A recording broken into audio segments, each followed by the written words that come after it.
के online platform में आप सभी का स्वागत है। आज हम लोग डिस्कस करने वाले हैं कॉमर्स के बीकॉम फाइनल ईयर का सिलेबस। बहुत सारे स्टूडेंट को बीकॉम फाइनल ईयर के सिलेबस में काफ़ी प्रॉब्लम रहती है कि सर क्या क्या सब्जेक्ट रहेंगे, क्या क्या हमको सब्जेक्ट पढ़ने रहेंगे। इसमें एक्चुअली होता क्या है, बीकॉम फाइनल ईयर के सिलेबस में कुछ पेपर क्या होते हैं कंपलसरी रहते हैं और कुछ पेपर क्या रहते हैं ऑप्शनल रहते हैं। तो ये प्रॉब्लम जाती है कि स्टूडेंट सर कौन सा ऑप्शनल हम चूज़ करें, किस में क्या पढ़ना है, क्या क्या पेपर रहेगा हमारे पास, सारे पेपर इंडिविजुअल हैं या ग्रुप्ड हैं। तो इन सब चीज़ के लिए हम लोग ने ये आज की क्लास हम लेंगे जिसमें हम लोग बीकॉम फाइनल ईयर की सिलेबस का क्या करेंगे, डिस्कशन करेंगे। तो बीकॉम फाइनल ईयर की जो सब्जेक्ट होती है, जो पेपर हमको करने रहते हैं, उसमें दो ग्रुप बनाया गया है। एक ग्रुप कंपलसरी है और एक ग्रुप क्या है, ऑप्शनल है। कंपलसरी ग्रुप में 6 पेपर रखे गए हैं बेटा। कितने पेपर? 6। ये 6 पेपर हर किसी को देने पड़ते हैं और ऑप्शनल ग्रुप में आपको 2 पेपर क्या करने पड़ते हैं, उठाने पड़ते हैं। ऐसे करके टोटल हमको 8 पेपर एग्ज़ाम में क्या करने करते हैं, अपीयर करने पड़ते हैं। तो ये देखते हैं हमारे पास कौन कौन से कंपलसरी पेपर हैं। हमारे पास बीकॉम फाइनल ईयर में कंपलसरी पेपर में है सबसे फर्स्ट बेटा हिंदी। हिंदी तो बहुत आप लोग वेल नोन हो, है ना। फर्स्ट ईयर सेकेंड ईयर में भी आप लोगों ने हिंदी का पेपर दिया। ये एक इंडिविजुअल पेपर है ना। साथ ही साथ इंग्लिश है हमारे पास दूसरा पेपर क्या आपके पास, इंग्लिश भी हर किसी को देने पड़ते हैं, जनरल हिंदी और जनरल इंग्लिश। अगला पेपर है बेटा हमारे पास इनकम टैक्स।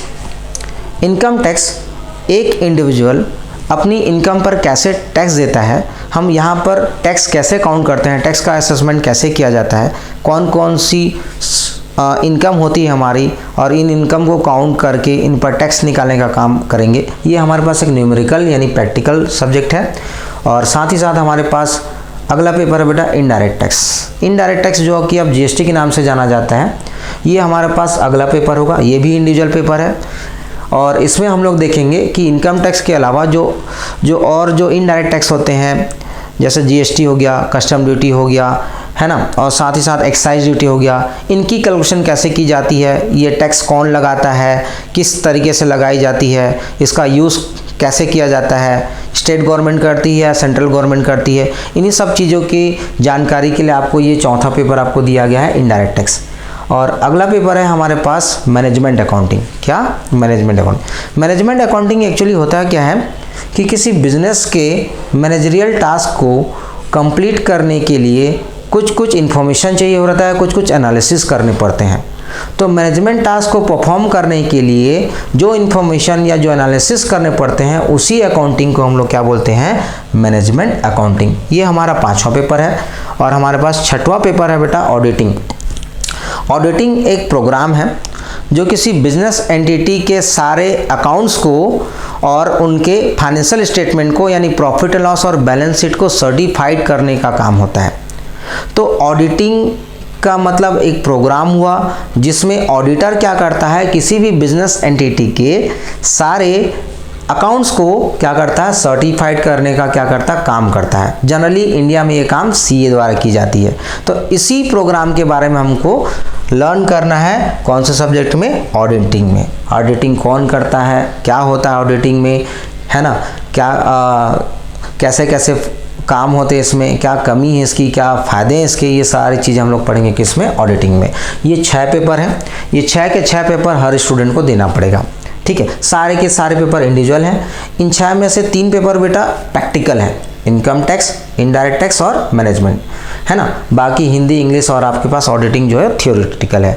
इसके बाद आते हैं हम लोग आगे चल के ऑप्शनल ग्रुप में, जिसमें से हमको 2 पेपर क्या करने हैं, पिक करने हैं। एक्चुअली ये जो होता है ऑप्शनल ग्रुप 4 ग्रुप में रखा गया है और हर ग्रुप में 2 पेपर हैं। Group A, group B, group C, group D. आप जिस ग्रुप को चूज करेंगे उसके 2 पेपर आपको लेने पड़ेंगे। ऐसा नहीं कि आप एक ग्रुप ए का एक पेपर ले लिए या ग्रुप बी का एक पेपर। ठीक है, तो ग्रुप ए अगर आप चूज करते हैं तो ग्रुप ए के ये दोनों पेपर आपको दोनों ही देने पड़ेंगे। ठीक है, ग्रुप बी लिए तो ये दोनों पेपर, ग्रुप सी लिए तो ये दोनों पेपर, और ग्रुप डी लिए तो ये दोनों पेपर। तो देखते हैं ग्रुप ऑप्शनल ग्रुप में जो 4 ग्रुप रखे हैं, group A, group B, group C, group D, कौन कौन सा पेपर क्या हमको इन्फॉर्मेशन देगा, क्या हम सीख सकते हैं इनसे। देखो बेटा, ये ऑप्शनल ग्रुप ऐसा है, आप जिस ग्रुप में ज़्यादा कंफर्टेबल फील हो उसको आप चूज़ करना। प्रॉब्लम यही है कि सर कौन सा ग्रुप लेना चाहिए, तो आप इन चारों ग्रुप में आप जिस ग्रुप में आप लेने के लिए आप इंटरेस्टेड हो उस ग्रुप के बारे में आप अच्छे से बुक्स देखिए, सीनियर से पूछिए कि कौन से ग्रुप में क्या स्टडी हो सकता है और अपने हिसाब से उसको चूज़ कीजिए। तो पहला ग्रुप है ए। ग्रुप ए में है फाइनेंशियल मार्केटिंग ऑपरेशन। ये क्या है? फाइनेंस की जो मार्केट होती है उसमें क्या क्या ऑपरेशन है, क्या क्या संचालन से रिलेटेड बातें हो सकती है, हम इसको लर्न करते हैं। ठीक है। दूसरा है financial management. Financial management actually management का ही एक पार्ट है जो एक्चुअली बिलोंग करता है कि हम बिजनेस में जो फाइनेंस का जो यूज़ करते हैं उसको कहाँ से प्रोक्योरमेंट कर सकते हैं, है ना, कहाँ हम उसे लगा सकते हैं और फिर इसके रिटर्न में हमको क्या पे करना पड़ता है। यानी हमारे बिजनेस में कैश की प्रॉपर मैनेजमेंट यानी फंड की प्रॉपर मैनेजमेंट कैसे कर सकते हैं, इस चीज़ की लर्निंग के लिए हम लोग ये पेपर लेते हैं फाइनेंशियल मैनेजमेंट। यानी आप लोग समझ सकते हो कि किसी बिजनेस में कैश की क्या इंपॉर्टेंस होती है। तो अगर कैश का हम लोग प्रॉपर यूटिलाइजेशन नहीं करेंगे तो हमारे बिजनेस में परिणाम जो क्या रहेंगे वो विपरीत होंगे। तो इसी चीज़ की नॉलेज के लिए हम लोग फाइनेंशियल मैनेजमेंट लेते हैं। फाइनेंशियल मैनेजमेंट क्या करता है कि कैश का प्रॉपर मैनेजमेंट कैसे किया जाए, फंड का प्रॉपर मैनेजमेंट कैसे किया जाए, कहाँ से पैसा आएगा, कहाँ हम उसको यूज़ करेंगे, इसके बदले में हमको क्या रिटर्न देनी पड़ती है, ये सारी पॉलिसीज़ के बारे में पढ़ोगे। ये भी एक न्यूमेरिकल पेपर है। अगर आप ग्रुप ए में जाओगे तो आपके पास एक एक्स्ट्रा पेपर और हो जाएगा जो न्यूमेरिकल रहेगा। हाँ, फाइनेंशियल मार्केटिंग ऑपरेशन आपका क्या है? थ्योरी है। ओके, आई होप ये समझ गए होंगे आप लोग कि फाइनेंशियल मार्केटिंग ऑपरेशन और फाइनेंशियल मैनेजमेंट में क्या हम लर्न कर सकते हैं। और इसके साथ हम आगे बढ़ते हैं ग्रुप बी। अगर आपको ग्रुप बी के ये दोनों पेपर आपको लगते हैं कि हमको ये चूज़ कर सकते हैं, हम ये पढ़ सकते हैं, तो आप इन पे जा सकते हो। देखो सीधी सी बात है, अगर आपकी कमांड न्यूमेरिकल में अच्छी है like income tax, indirect tax management में, तो आप ग्रुप ए जा सकते हो। एक और आपको एक्स्ट्रा न्यूमेरिकल सब्जेक्ट मिल जाएगा फाइनेंशियल मैनेजमेंट। लेकिन आपकी कमांड थ्योरेटिकल अच्छा है और वैसे ही आपके पास 3 न्यूमेरिकल पेपर हैं, इनकम टैक्स, इनडायरेक्ट टैक्स और मैनेजमेंट। तो अगर आप चाहेंगे तो आप थ्योरी में ही कमांड करना चाहेंगे, थ्योरी में ही परफॉर्म करना चाहेंगे, तो आप ग्रुप बी, सी या डी में कोई एक ग्रुप ले सकते हैं। तो ग्रुप बी में क्या है? Principle of marketing. Principle of marketing में क्या हम लर्न करेंगे, क्या सीखेंगे कि किसी बिजनेस के लिए मार्केटिंग क्या होता है, क्या यूज़ हो सकता है ना। तो ये उसकी बेसिक चीज़ों को बताएगा मार्केटिंग का। और साथ ही साथ इंटरनेशनल मार्केटिंग हमको सिखाएगा कि अगर हमारा बिजनेस किसी फॉरेन कंट्री में हम सेटअप करते हैं तो फॉरेन कंट्री में सेटअप करने से हमको क्या एक्स्ट्रा वर्क करना पड़ेगा, हम एक बिज़नेस को हम फॉरेन में कैसे लॉन्च कर सकते हैं, कब लॉन्च करना चाहिए हमको, इसकी क्या स्ट्रेटजी होनी चाहिए, है ना, इसमें एडवर्टाइजमेंट का क्या रोल रहेगा, है ना, मार्केटिंग चैनल क्या होती है, ये सब चीज़ के बारे में हम लोग लर्न करेंगे कहाँ पर? International marketing. और उसके बाद ग्रुप सी है information technology and its application in business. आप लोग देख रहे हो कि आज के डेट में हमारे डे टू डे लाइफ में इंफॉर्मेशन टेक्नोलॉजी काफ़ी इंपॉर्टेंस हो गई है ना। तो सीधी सी बात है, हमारे बिजनेस पर भी इसका ये क्या है? यूज़ है। तो एक इंफॉर्मेशन टेक्नोलॉजी क्या है और इसका हम अपने बिजनेस में कैसे यूज़ करके अपने बिजनेस को क्या कर सकते हैं? इम्प्रूवमेंट कर सकते हैं। ये हम देख रहे हैं किसमें? ग्रुप सी के फर्स्ट पेपर किसमें? Information technology and its application में। और उसके बाद है सेकेंड पेपर है इसका एसेंशियल ऑफ ई कॉमर्स, है ना। ई कॉमर्स में कई सारे आजकल देखिए, आजकल बिजनेस का तरीका थोड़ा सा इलेक्ट्रॉनिक मोड हो चुका है।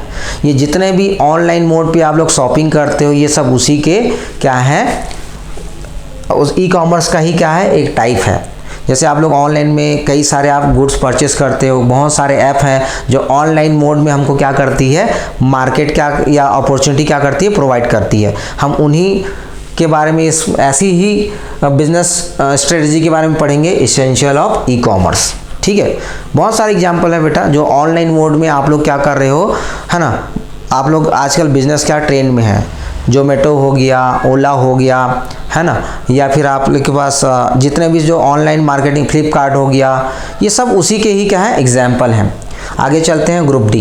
ग्रुप डी में आप लोग पढ़ोगे इंश्योरेंस। क्या है इंश्योरेंस, कितने टाइप के होते हैं इंश्योरेंस, क्या बेनिफिट है इसके, ये सारी चीज़ पढ़ोगे आप लोग ग्रुप डी में, फंडामेंटल ऑफ इंश्योरेंस। और ग्रुप डी का सेकेंड पेपर होता है मनी एंड बैंकिंग।